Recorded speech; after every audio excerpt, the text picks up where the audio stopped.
Perkenalkan, saya Cindy Aulia Balkis Parade. Di sini saya akan menjelaskan tentang pengertian perkembangan dan kurikulum. Menurut F.J. Monks dan kawan-kawan, pengertian perkembangan menunjuk pada suatu proses ke arah yang lebih sempurna dan tidak begitu saja dapat diulangi kembali. Perkembangan menunjuk pada perubahan yang bersifat tetap dan tidak dapat diputar kembali.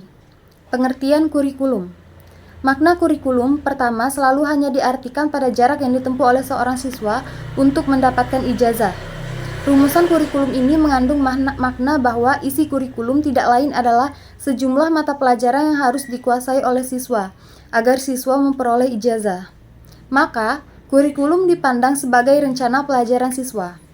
Kurikulum dalam istilah ini hanya mengarah pada pelajaran, konsep hafalan yang harus dikuasai oleh siswa supaya tujuan kurikulum ini dapat tercapai. Dalam perspektif kebijakan nasional, sebagaimana dapat dilihat pada Bab 1, Pasal 1 Undang-Undang Sistem Pendidikan Nasional Nomor 20 Tahun 2003, bahwasanya kurikulum adalah seperangkat rencana dan pengatiran mengenai tujuan, isi, dan bahan pelajaran, serta cara yang digunakan sebagai pedoman penyelenggaraan kegiatan pembelajaran untuk mencapai tujuan pendidikan tertentu. B. Sejarah dan perkembangan kurikulum di Indonesia. Yang pertama, kurikulum berbasis kompetensi. A. Pengertian kurikulum KBK. E.V. Krakow mengemukakan bahwa pengajaran berbasis kompetensi adalah keseluruhan tentang pembelajaran aktif, di mana guru membantu siswa untuk belajar bagaimana belajar daripada hanya mempelajari isi.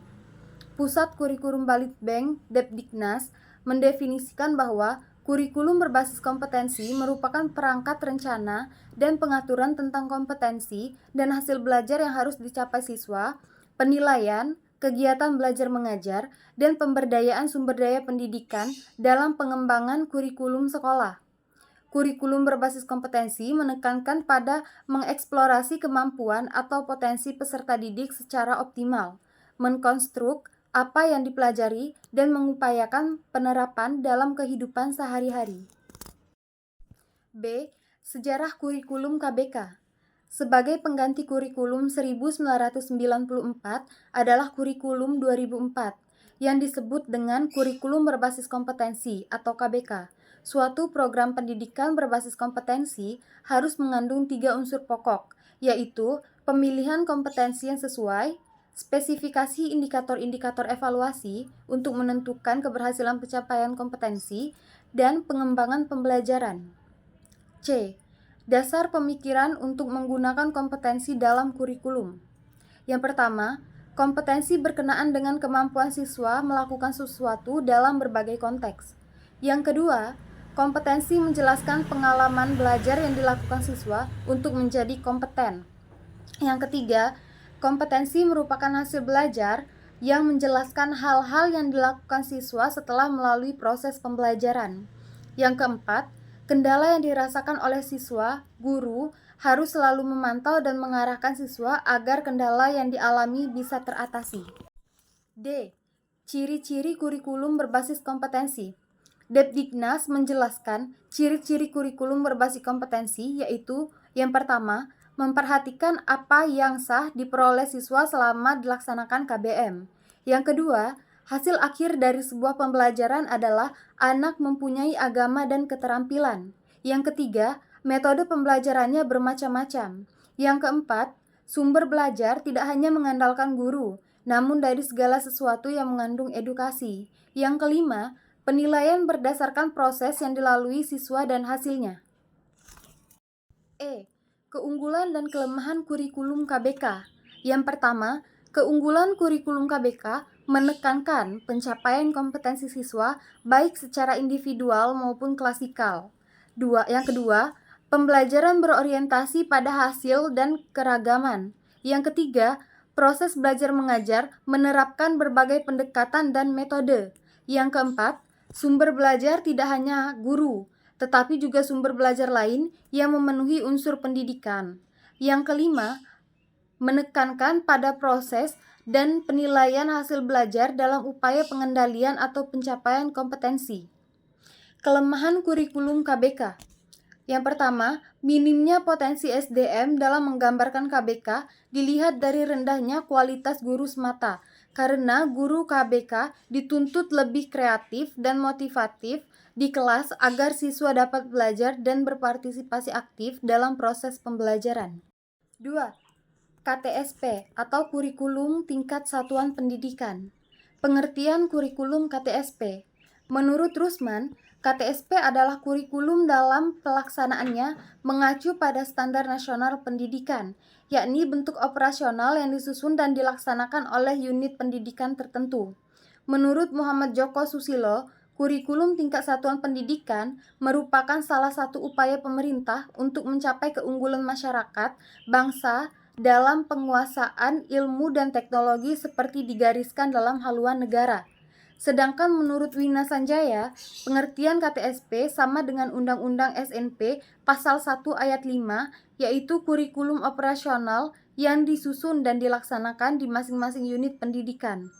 Berdasarkan pendapat para ahli di atas, maka penulis dapat menyimpulkan tentang KTSP, yaitu suatu bentuk kurikulum yang disusun dan dibuat oleh masing-masing unit pendidikan dan disesuaikan dengan kondisi pendidikan di unit tersebut. B. Sejarah kurikulum KTSP. Kurikulum Tingkat Satuan Pendidikan atau KTSP disusun untuk menjalankan amanah yang tercantum dalam Undang-Undang Republik Indonesia Nomor 20 Tahun 2003 tentang Sistem Pendidikan Nasional dan Peraturan Pemerintah Republik Indonesia Nomor 19 Tahun 2005 tentang Standar Nasional Pendidikan. Kurikulum ini merupakan bagian yang tidak terpisahkan dari standar isi atau SI yang pengembangannya diserahkan kepada sekolah agar sesuai dengan kebutuhan sekolah itu sendiri. Pelaksanaan KTSP mengacu pada Permendiknas Nomor 24 Tahun 2006 tentang pelaksanaan SI dan SKL. Ditetapkan oleh kepala sekolah setelah memperlihatkan pertimbangan dari komite sekolah. Pemberlakuan kurikulum ini sepenuhnya diserahkan kepada sekolah, yang artinya tidak ada intervensi dari Dinas Pendidikan atau Departemen Pendidikan. C. Penerapan kurikulum KTSP di sekolah. Penerapan KTSP secara umum bertujuan untuk memandirikan dan memberdayakan satuan pendidikan dengan cara memberikan kewenangan kepada lembaga pendidikan dan mendorong sekolah untuk mengambil keputusan secara partisipatif dalam pengembangan kurikulum. Implementasi kurikulum tingkat satuan pendidikan adalah bagaimana menyampaikan pesan-pesan kurikulum kepada peserta didik untuk membentuk kompetensi mereka sesuai dengan karakteristik dan kemampuan masing-masing. Para gurulah yang memegang kunci pelaksanaan dan keberhasilan KTSP. Tugas guru dalam implementasi KTSP adalah bagaimana memberikan kemudahan belajar kepada peserta didik agar mereka mampu berinteraksi dengan lingkungan eksternal sehingga terjadi perubahan perilaku sesuai yang dikemukakan dalam standar isi dan standar kompetensi lulusan.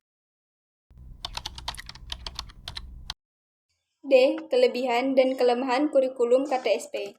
Kelebihan kurikulum KTSP yang pertama itu ialah fleksibel, dapat disesuaikan dengan kondisi sekolah, dan memberikan peluang bagi sekolah untuk mengembangkan sendiri kurikulum yang sesuai kebutuhan. Yang kedua ialah membangun kemandirian dan meningkatkan kreativitas siswa, guru, dan sekolah. Yang ketiga, guru memakai sepenuhnya materi yang diajarkan. Yang keempat ialah penyebaran materi merata sehingga mudah dipahami dan diimplementasikan guru.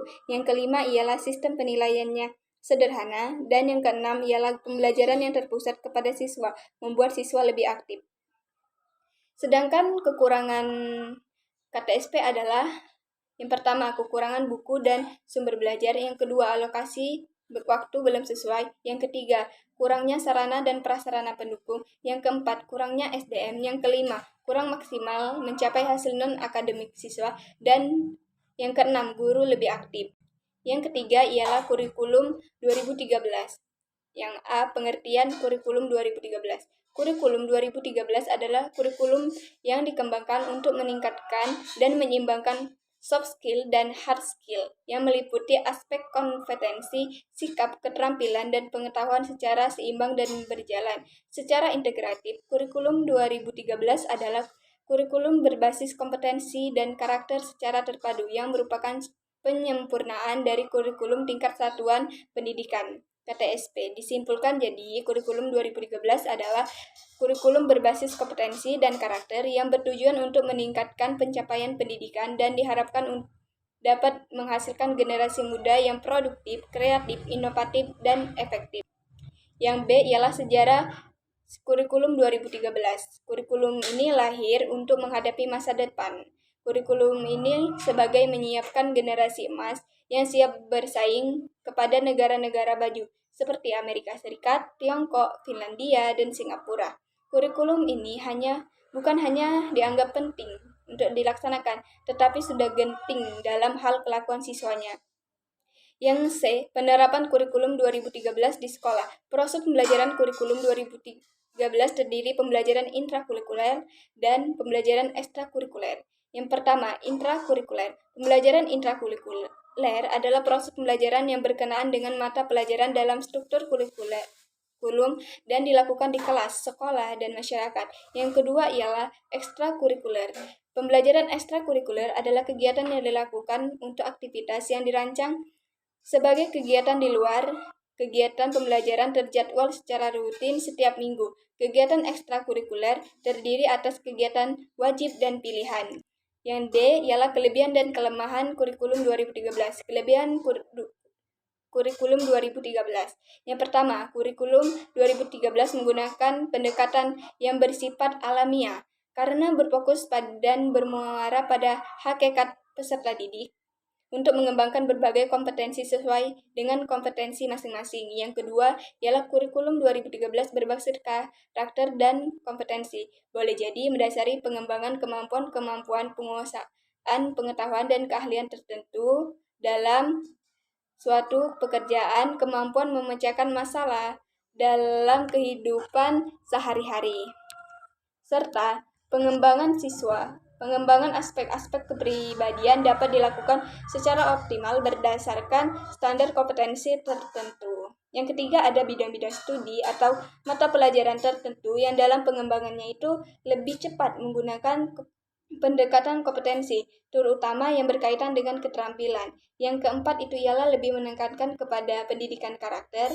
Selain kreatif dan inovatif, pendidikan karakter juga penting, ya, yang nantinya terintegrasi menjadi satu. Misalnya, pendidikan budi pekerti luhur dan karakter harus diintegrasikan ke semua program studi. Yang kelima ialah kesiapan terletak pada guru. Guru juga harus dipacu kemampuannya melalui pelatihan-pelatihan dan pendidikan calon guru untuk meningkatkan kecakapan profesionalisme secara terus-menerus. Yang selanjutnya adalah kelemahan kurikulum 2013.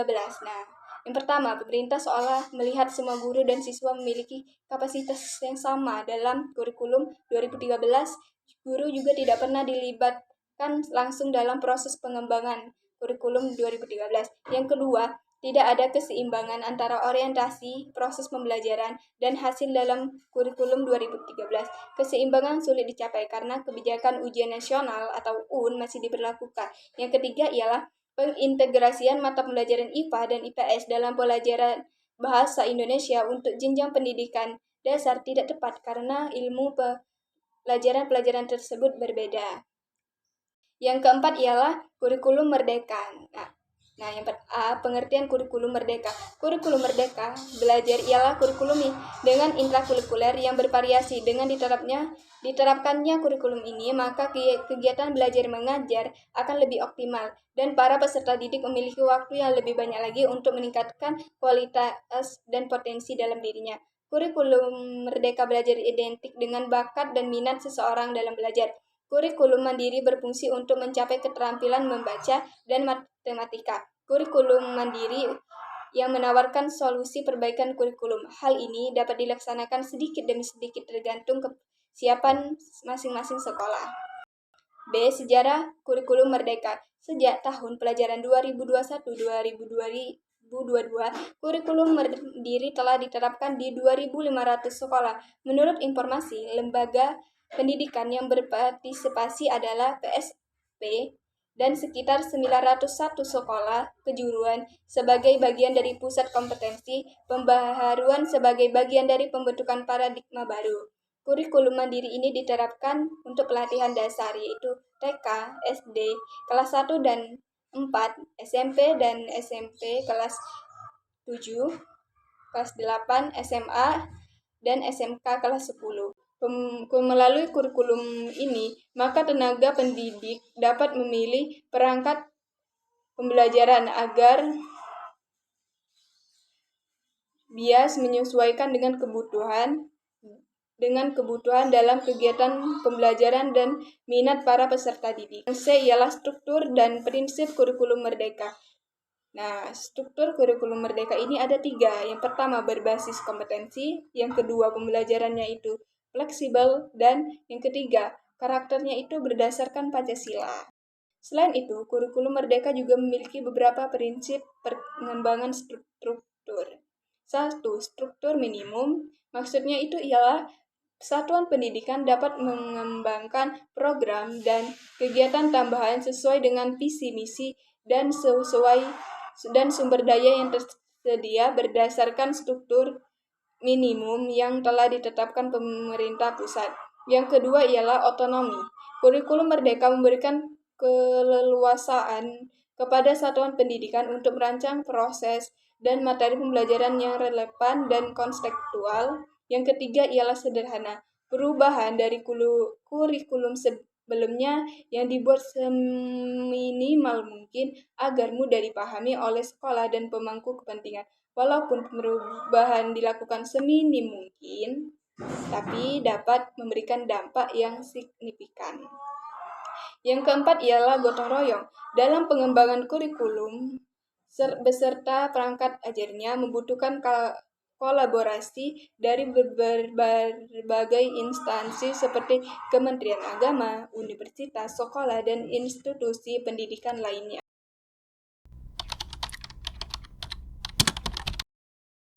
D. Penerapan kurikulum merdeka. SP atau SMK PK yang telah mengimplementasikan kurikulum merdeka dapat saling berbagi pengalaman, best practice, dan pembelajaran, sehingga diharapkan akan terbentuk jejaring dukungan antar guru dan tenaga kependidikan untuk berbagi konten pembelajaran dan best practice kurikulum merdeka. Komunitas yang berkembang diharapkan dapat mendukung ekosistem yang siap menerapkan kurikulum merdeka secara nasional pada tahun 2024 yang secara masif dan terarah. E. Kelebihan dan kekurangan kurikulum merdeka. Kelebihan kurikulum merdeka. 1. Kurikulum lebih sederhana tetapi cukup mendalam. 2. Kurikulum merdeka lebih berfokus pada pengetahuan esensial dan pengembangan siswa berdasarkan proses dan tahapan. 3. Pembelajaran lebih menyenangkan, tidak tergesa-gesa atau terkesan menyelesaikan materi, dan pembelajaran lebih bermakna. 4. Peserta didik memiliki lebih banyak kebebasan, seperti tidak ada lagi program peminatan untuk siswa SMA. 5. Peserta didik dapat memilih mata pelajaran yang mereka minati berdasarkan minat dan bakat mereka. Manfaat kurikulum merdeka untuk guru, yaitu selama kegiatan belajar mengajar, guru dapat mengatur pelajaran berdasarkan jenjang capaian dan perkembangan siswa mereka. Selanjutnya, kelemahan kurikulum merdeka. Yang pertama yaitu kurikulum merdeka masih jauh sempurna dalam hal penerapan. 2. Sistem pendidikan dan pengajaran yang direncanakan belum berhasil sepenuhnya, dan yang terakhir yaitu sistem yang tidak terstruktur. Nah, selanjutnya penyempurnaan kurikulum. Di sini terdapat tabel perbandingan antara kurikulum KBK dan kurikulum KTSP. Yang pertama, KBK itu kurang operasional sedangkan KTSP lebih operasional. Yang kedua, pada KBK guru cenderung kurang kreatif sedangkan KTSP guru lebih kreatif. Yang ketiga, guru menjabarkan kurikulum yang dibuat Depdiknas, sedangkan di KTSP yaitu guru membuat kurikulum sendiri. Yang keempat, sekolah kurang diberi kewenangan untuk mengembangkan kurikulum, sedangkan KTSP sekolah diberi keleluasaan untuk mengembangkan kurikulum. Yang terakhir, di KBK itu kurang relevan untuk otonomi daerah, sedangkan di KTSP lebih relevan. Selanjutnya terdapat tabel perbandingan antara kurikulum KTSP dan K13.